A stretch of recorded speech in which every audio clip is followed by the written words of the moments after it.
Life's a day at the beach for Sidney Bayer and his wife Michelle now, but the last few years have felt more like a hurricane. I had a sudden death cardiac arrest. Thankfully, my wife was around the corner and was able to give me CPR.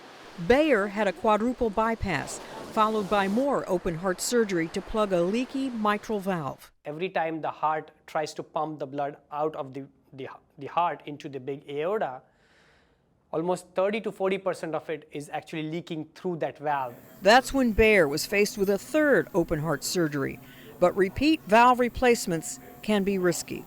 Basically was looking for something to avoid a third surgery, which, to be honest with you, very few surgeons in the world would even consider it. Baptist Health interventional cardiologist Siddharth Weinganker, usually referred to as Dr. Sid, decided to repair, not replace, Bayer's valve.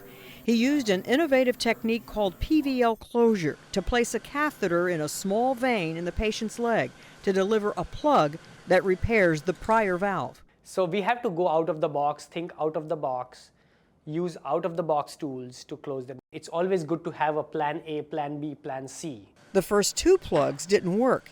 It was on to plan C. Finally, I had to use a bigger device that's used in a little bit of a bigger kids to close the defect.